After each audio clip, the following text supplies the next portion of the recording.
योगी आदित्यनाथ और अखिलेश यादव के बीच जुबानी युद्ध भी लगातार जारी है। उपचुनाव को लेकर दोनों तरफ से हमले और तेज हो रहे हैं।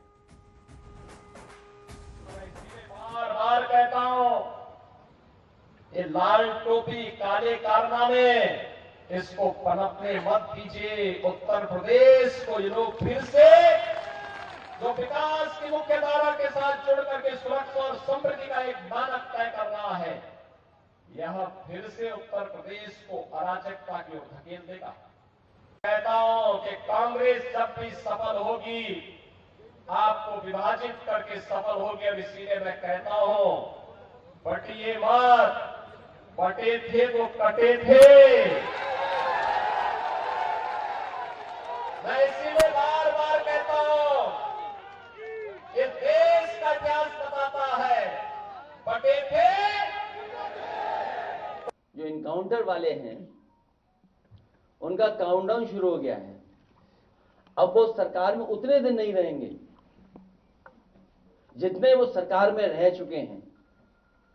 इसी वजह से आप देखते होंगे उनकी भाषा बदल गई है, उनको सोचने समझने का तरीका भी बदल गया है।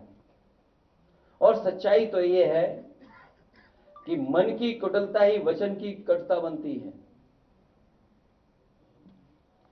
मन की कुटिलता ही वचन की कटुता बनती है। जिन्होंने खुद के ऊपर सच्चे मुकदमे हटवाए हों और दूसरों के ऊपर झूठे मुकदमे लगवाए हों, वो जितना कम बोलेंगे उतना ही उनकी सच्चाई छुपी रहेगी।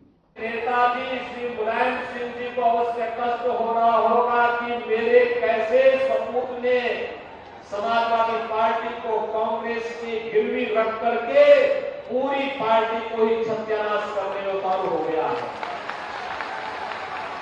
जो अपने से बड़ा किसी और को नहीं समझते हैं वो कैसे योगी हैं। संतों में भी झगड़ा कराने का काम अगर कोई कर रहा है तो सरकार के लोग मिलकर के करवा रहे हैं।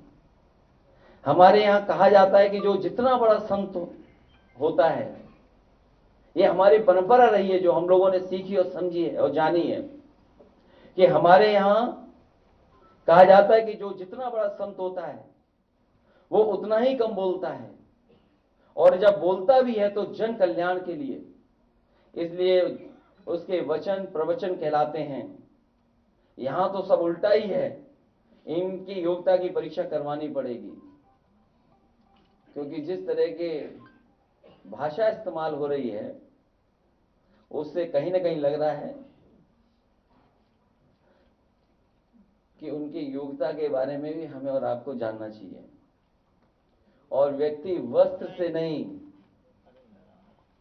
व्यक्ति वस्त्र से नहीं, वचन से योगी होता है।